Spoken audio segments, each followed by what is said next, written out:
This is a full guide on the low cortisol lifestyle to ascend. The big idea is that lowering your cortisol, aka the stress hormone, is the way to get healthier and more attractive much faster because you're avoiding the fight or flight mode that you're always in and promoting your body to go into growth mode.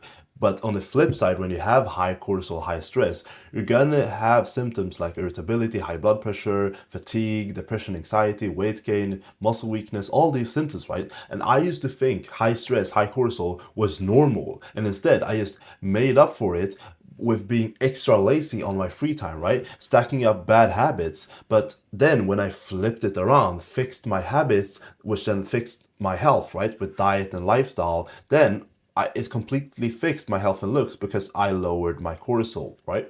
And part one is going to be about cortisol being your best friend, but also your worst enemy, because stress is ancient, right? Stress has negative connotations, but it's an ancient safety adaptation, right? Our ancestors needed it to actually be safe, right? To live, to evolve, right? Cortisol doesn't make you stressed, but it is released when you are stressed, right? But it also gives you instant energy, and that's the safety adaptation, because instant energy is always needed when you're gonna run away from something, right? From a predator, from a tiger, lion, right? So it boosts alertness and inhibits sleep. So obviously you're not gonna be very sleepy. You're gonna be active and do what it craves, right? To run away from mammoth or something, right? It's good to therefore increase stress kind of in the morning because we want to be active. We want to start off the day by not being sleepy but by being active, right? So high cortisol is a double-edged sword because of this, right? Because it switches your metabolism from this growth kind of mode, so growing, making the functions in our body work better, to just a flight mode, right? By pumping sugar into our bloodstreams. So it's like a sugar rush here, right? You're going to be very active, very alert. So it's very useful for helping you flee from a predator, right? Look, like a lion in the bush. It's very helpful for our ancestors that needed to run like this to get food on the table, right? But chronically high cortisol, so if it's elevated not only in those dangerous panic moments but all the time, it means it depresses your immunity. Your immune system gets worse, right? It interferes with the growth of your body, right? And it promotes obesity. So actually you putting on fat because it messes up our hunger signals and it puts our body in a state where the brain thinks we're actually starving and we should put on fat so we have the best odds of just surviving off the fat, right? Because then you don't need to eat. So chronic high cortisol, the thing I've talked about now, is actually kind of premature death. Like we want to avoid this like it's the plague, right? Because reason number one is that, okay, it releases glucose, right? That means you crave calorie-rich foods. So elevated insulin levels, therefore, is going to rise, right? Because you're eating high calorie foods, right? So secondly, that leads to fat storage, right? The insulin goes to fat storage, and especially the visceral belly fat, which is very unhealthy for you and obviously destroys your aesthetic, right? You want the six pack, but you're getting visceral fat. And it's just because of stress, right? It's crazy. And number three, your insulin inhibits leptin, which is a hormone in your body which is supposed to signal satiety, signal when you're full, right? So that fucks up, right? Then your stressed brain now thinks that you're starving because the leptin isn't actually signaling satiety correctly. So then your brain is obviously going to signal hunger instead, right? It's going to signal you that you need to eat more when you have ate, but you've ate the wrong foods, right? And it's going to signal you to be less active, to be lazy, right? And this all started with the chronic cortisol. So this negative cycle just repeats itself, right? You're stuck in this loop as long as your life is too stressful. Like a guy like Henry Cavill, that's okay, a 9 or 10 out of 10, he could actually make, glow down like this just from high chronic cortisol by going through these stages that I just talked about, right? So part two of this guide is going to be how you can live a low cortisol lifestyle so you can actually remedy this and not have to go through that shit and be at your best, be at your happiest and most fulfilled and attractive version. So the anti-stress principle.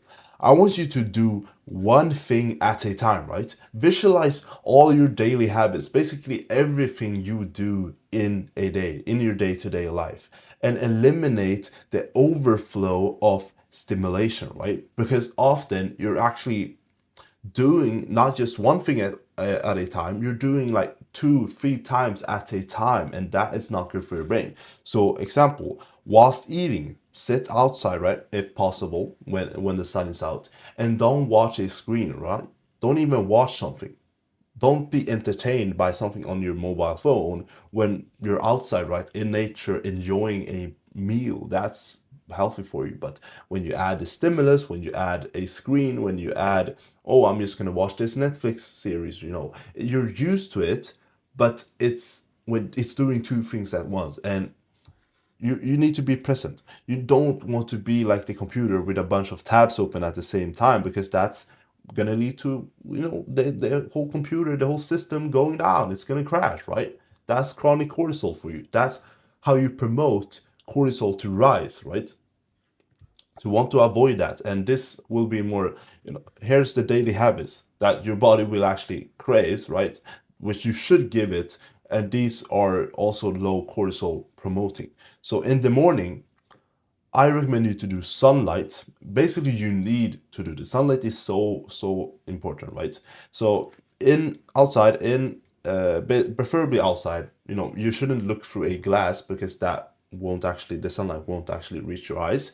You should be outside, with your face at least, and look into the sun. You can into the sun with your eyes, especially the morning sun, but at least, have the sun go on your face for 10 to 20 minutes. You can do this on a walk as well, so you can basically combine the walk with getting the sunlight. If it's dark when you wake up, you can get one of these light therapy lamps, right? And just basically have it like this, pretty close to your face for 10 minutes or whatever. Or just have it standing on your desk while you're doing something, right? So, no social media or texting should also be a principle you follow for the first hour after waking. Because in the first hour after waking, your body is going to be very sensitive to the cortisol spiking from you stimulating yourself, from basically, you know, hearing notifications, texting, and anticipating what is this person gonna write, or just scrolling and seeing this person and then this person and this meme, and it's too much. Social media, texting, notifications, they're too much directly in the morning. If you want to actually avoid this pretty easily, you can have a analog wake up alarm that you basically, one that you can hold physically, instead of having the alarm on your phone. Because when you have the alarm on your phone, you're gonna have it next to your bed. You're gonna, close off the alarm, and then you're gonna kind of start scrolling because it's a habit. But if you just leave your phone in another room, but you have another, analog alarm clock, that works fine, right? So meditation and breath work, that's not woo woo, it works, right? So meditation, basically 5 to 15 minutes, focus on your breath, right? You're gonna get thoughts that takes you away from the breath, but then you're gonna focus back onto the breath again. And you just keep doing that, right? For breath work, you can do this diagrammatic breathing. So basically, you can sit down like you're going to meditate, or you can stand up, whatever, and basically breathe, right? Deep breaths. But in those deep breaths, you want to see that when you inhale, your belly goes out quite a bit. And when you exhale slowly, the belly moves in. Do 5 or 6 seconds, of total breaths, right? In and out. 5 to 15 minutes. So the daily habits that your body craves midday are going to be to, when you're eating, eat slow. This goes for breakfast as well. But personally, I don't eat breakfast, so I like to be, fasting in the morning. So when I eat lunch, I eat very slow, right? I eat outside preferably, right? If it's not super rainy or something. So after I've ate slow, so I've actually digested the nutrients, digested the food into my system properly, I then take a 10 to 20 minute walk, or actually do, yeah, moving on to grounding as well. That's another thing you can actually supplement this 10 to 20 minute walk. Instead of doing that, I usually just walk or sorry, do grounding for 10 to 20 minutes, right? But at least keep it without stimulation. When you're grounding, of course, no stimulation, no podcast, no YouTube, listening to YouTube or stuff. And when you do grounding, it actually increases your deep sleep. So when you're going to sleep later that night, you will be able to sleep deeper, right? That's super healthy for you, super good. And it lowers inflammation in your body, which is also connected to cortisol. So lower inflammation, lower cortisol. So optionally, you can also take a 30-minute plus nap just during the day, because often it's pretty natural for us humans to do that. Like the Hadza tribe in Tanzania, these hunters and gatherers that live like that currently in the modern world, they all take naps during the day and stuff. So it's actually good for you to take those. So for the evening, I would recommend you to include carbs in your last meal, because when you do so, you basically fuel your glycination throughout the night. So I would do carbs. When you want to be alert, I would not have carbs. So maybe in the morning, low carbs or no carbs.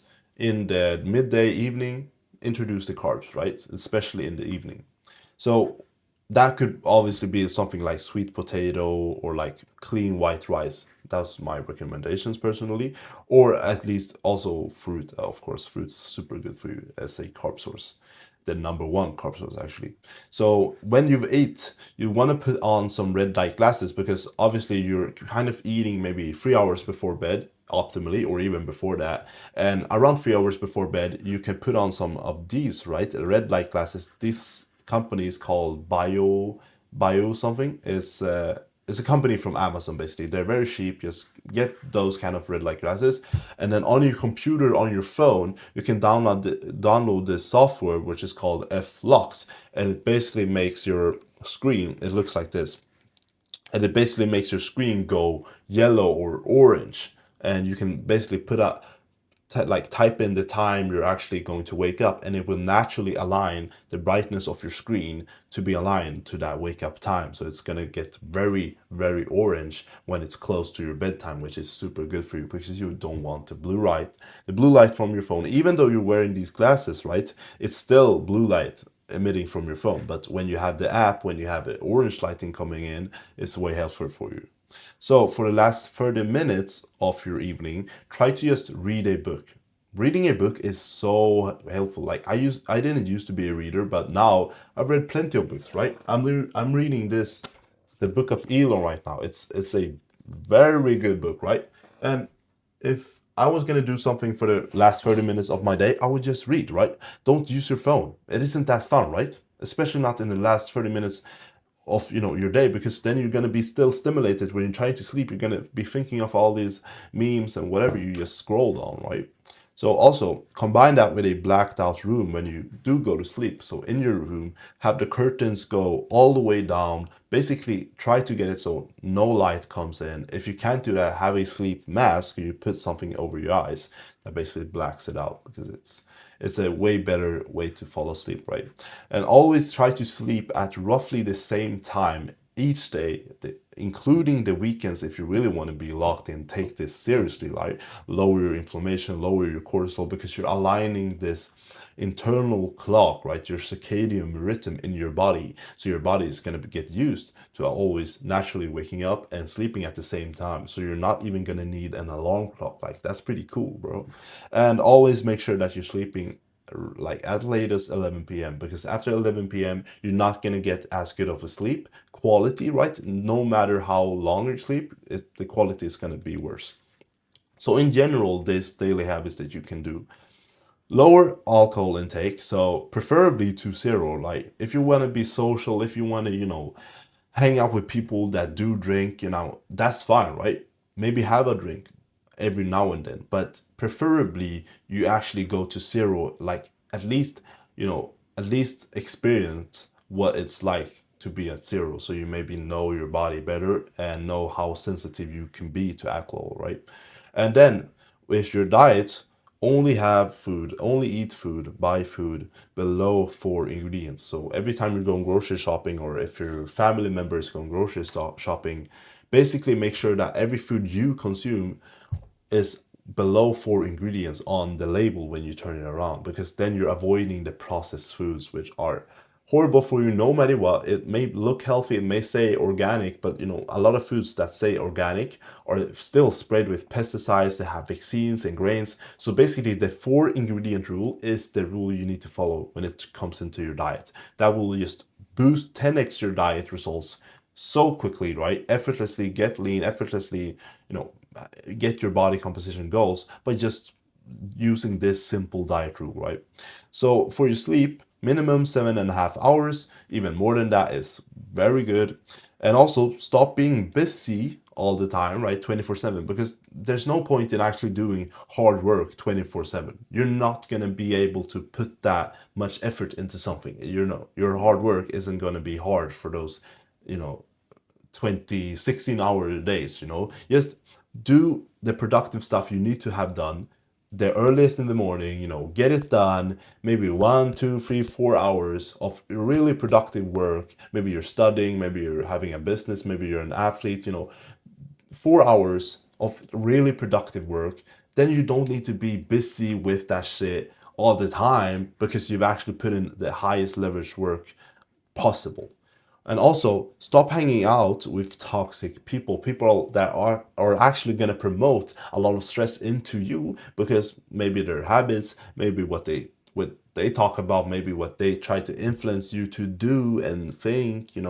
Just fuck them, right? Fuck them. Fuck fake friends. Also, you want to stress your body in a healthy way, because we talked about cortisol actually being your best friend. Yeah, because we need cortisol. We want to have energy as well, which obviously cortisol gives you instant energy. So in the gym, because when you go to the gym, when you work out, if you haven't already, if you're not, experienced in the gym. So let me tell you, I've been going to the gym for about 2 years now and building a pretty solid physique, right? And the thing is, when you work out, you actually feel better, right? You actually feel more energized after you work out. Before I actually went to gym, I thought that, okay, I'm gonna lift weights, then I'm gonna be so tired, I'm gonna be sleepy, I'm gonna feel low, I'm not gonna be, I'm not gonna want to socialize. No, that's if you do it the wrong way, right? If you do it bodybuilding style and you think you can just be in the gym 2 3 hours and fucking crush your body. No, no, you're gonna be in the gym 3 times a week, and you're gonna feel your best doing this. So arms, legs, torso. That's the gym split. So one day is arms, one day is legs, one day is torso. This makes you actually build not just a big torso, but also decent sized arms, because you're having a separate arm day, and that builds the physique you want. You don't want super skinny arms and then a well developed chest and shoulders and stuff. You want a balanced, big a nice looking physique, right?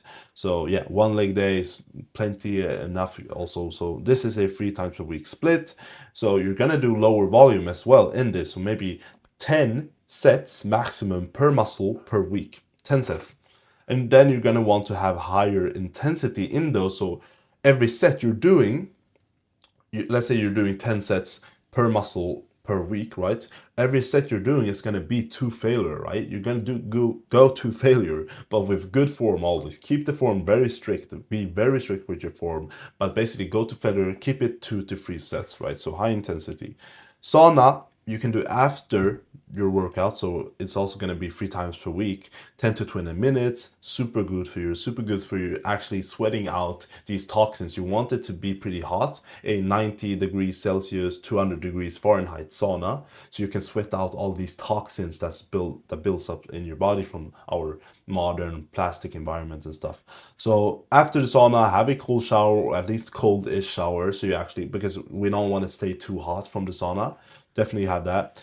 So I also want you to try sprinting 2 to 4 times per week, because it is our natural movement. It's not, going on ultra runs and just running for the fuck of it, right? Sprinting is actually fun, and it's very healthy for you. It will boost your thyroid. It will actually train your jaw, your whole face will actually develop just from sprinting, because sprinting uses basically all the muscles in your body.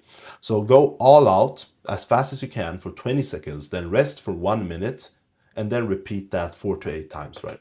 So I also want you to stand or walk more during the day, because it's just a simple rule of, like, human beings weren't evolved to just sit and be lazy, sit in chairs for like 12 hours a day, scroll, even that if you're doing something productive like work, take breaks, right? Stand up, just pace around or go on walks. You'll get your best thoughts on walks, right? It always happens to me. It always happens to me in the gym as well. I get so many good thoughts in the gym.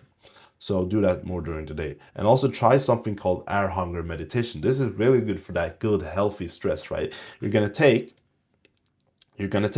one deep breath, then you're gonna hold it. That breath you do take through your nose, by the way. So take the breath, and on the exhale, hold the exhale. So stop breathing, just hold it, right? You don't need to hold, your nose shut, but just hold it, and then start getting some air hunger. You're gonna feel like you need to breathe again, and wait till that air hunger is about a 3 to 5 out of 10. So when it's built up a little bit, you kind of feel like you need to breathe, right?